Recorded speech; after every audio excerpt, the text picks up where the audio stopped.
Hey everybody, my name's Timmy, and this is Waystone Gaming. I figured waiting a week to make some kind of response in regards to the tragedy that is the Timmy Box for War of the Spark is probably the best course of action. I think the big reason as to why is because you have a lot of emotion that goes into it within the first week, things of that nature. You've got everybody's pissed off because, you know, their order went through or it was canceled right away because eBay didn't charge sales tax, something to that effect.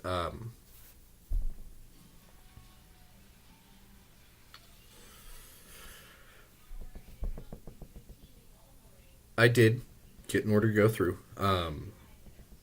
My order was in limbo for, I would say, roughly 2 days, roughly, just about. I received my email notification and received last night, so directly a week afterwards, notification that Wizards of the Coast is going to be sending out the full foil uncut sheet of the mythics and rares from War of the Spark. Which I'm not going to lie, for me personally, I find that as just about as cool as getting the actual mythic edition.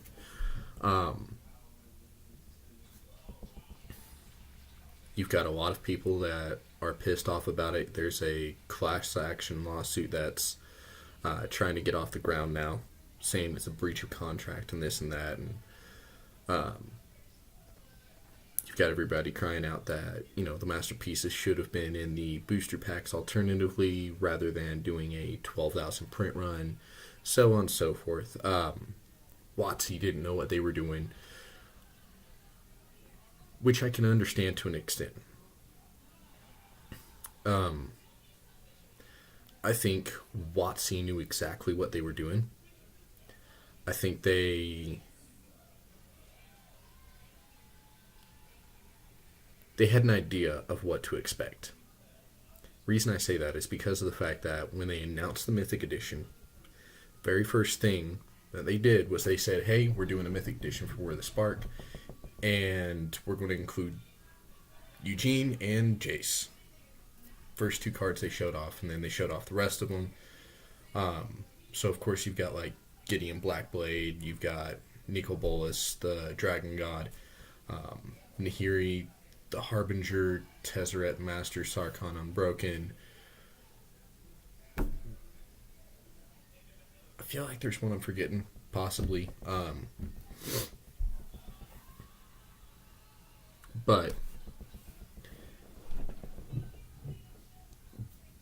they knew exactly what they were doing when they announced those two cards.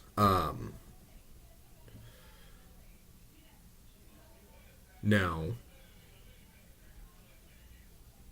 I don't think anybody could have anticipated the reaction that came about from the Mythic Edition. Yes, they've done this 3 times now, but I couldn't have anticipated it. I don't think WotC could have anticipated it. Nobody expected 12,000 units at $250 a pop to sell out within 5 minutes of the listing going live.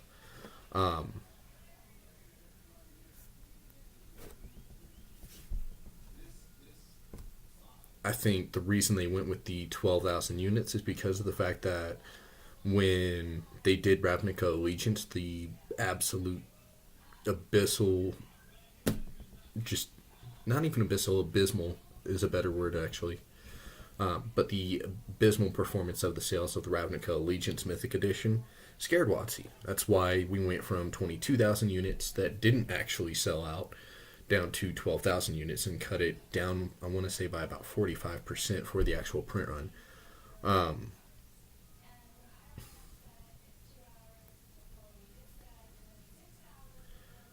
Now, at the end of the day, I don't think that a print run of 22,000 would have been enough either. I think at that point in time, it still would have most likely sold out in about 5 to 10 minutes, somewhere within that time frame.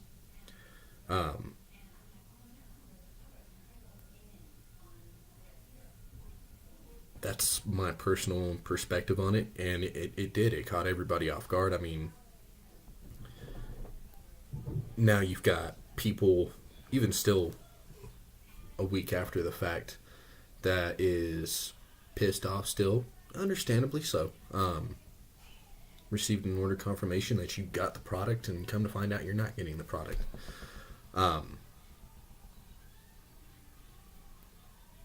It's a 12,000 print run item. I think the numbers are staggering. Within that time frame, Wizards and Hasbro made something to the tune of $3 million, based on the sales around the Mythic Edition. I want to say it's a 12,000 print run with 10 million players. I could be a little off. Most likely I am. But it was a crapshoot from the start as to whether any of us were getting a Mythic Edition, or, who is included in the 12,000. And they relisted it about 4 times. If you go in, you do the numbers, and you do the math on it, it works out to where I want to say it's about 47,582 units or something like that collectively, from the initial listing that had 42,826 units sold to the second listing that was at like 4,365 units sold.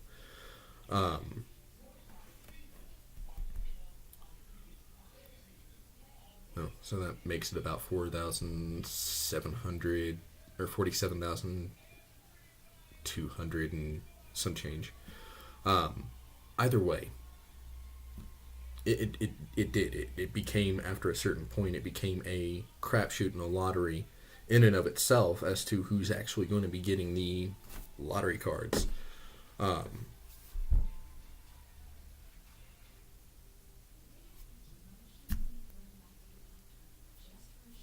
You had a bunch of bots that ordered it. Everybody went ape shit over, the pre-sales before the listing went live. And then after the fact, pricing tripled just about. I think average cost for a Mythic Edition sealed on eBay right now is anywhere from, I want to say, $900 to $1,800. Jace, I think, on average is about $355, $375.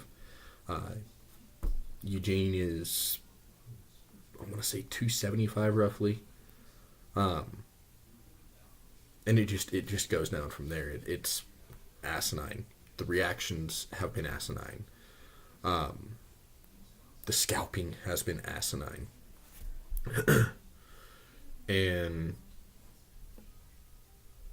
it wasn't necessarily a cash grab on Watsy's part. The cash grab comes into play for people that got the Mythic Edition, and instead of it being a collector's item and holding on to it as a collector's item, you have people that are more interested in the actual, hey, this is a hot item, this is a hot topic, I'm going to turn around and I'm going to sell it for 6 times the amount I paid for it.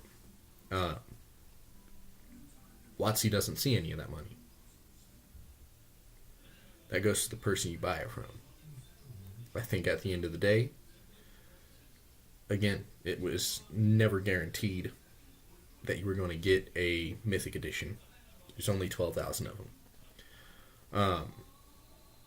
I think the reparation that Watsy has said, hey, this is what we're going to do instead, is a good way to treat it.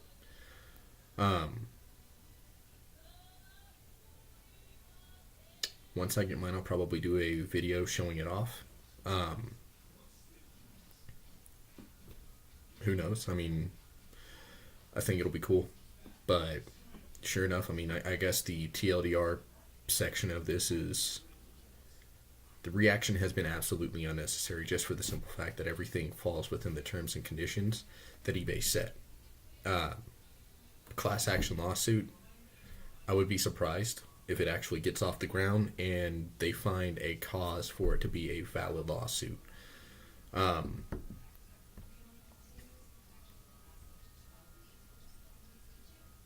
If you don't like the situation, the best way to handle something like this and the best way to talk to a corporation is with your wallet. We're grown-ass adults. I'm a grown-ass adult. I pay bills. I buy shit. At the end of the day, if you're not a fan of it, I mean, the best way to handle something like this is to speak with your wallet. I could almost guarantee it.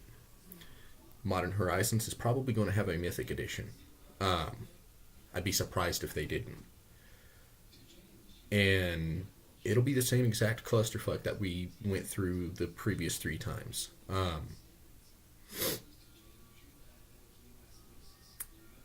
If you want to see that change, best way to deal with that is don't buy it. If it hits the secondary market, don't buy it.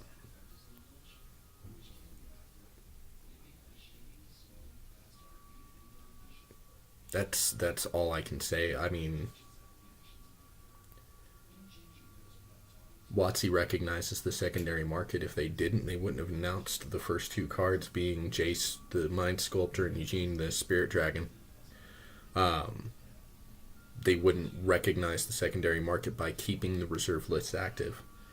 I mean, when in 2002, when they removed some cards from the reserved list, even cards that weren't high value, even cards that weren't played very often or anything to that effect, people lost their shit over. So people at WotC do recognize the secondary market, whether you like it or not, whether you want to accept that as a fact or not. It remains to be a fact. Without the secondary market, there is no market for Magic Gathering. You see that with video games, comic books,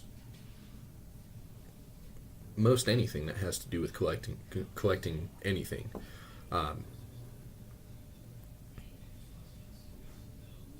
At the end of the day, collectors are what makes companies money. If they can find a way to market perfectly to a collector and appeal to the collectors in their market, that's going to be the way WotC's going to go. I think, honestly speaking, there's no MSRP anymore.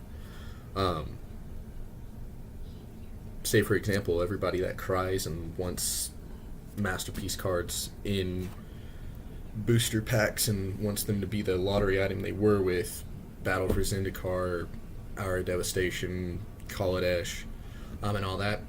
With there being no MSRP, I think that would be something that, if they did put it into the booster packs again, what we would see is increased pricing on individual booster packs, let alone the booster boxes. I'd anticipate that at that point, booster boxes, instead of being, anywhere from 90 to, I'm in Colorado, so a booster box, depending on the LGS I go to, is right at about 113 after taxes are included. You'd see an easy increase of about $20. It breaks down to, it's a premium product. You have a chance to get that premium product. You're going to pay out the nose to actually get that chance to do so. It's the gambler's premium that Alpha Investments talks about when it comes to sealed product and investing.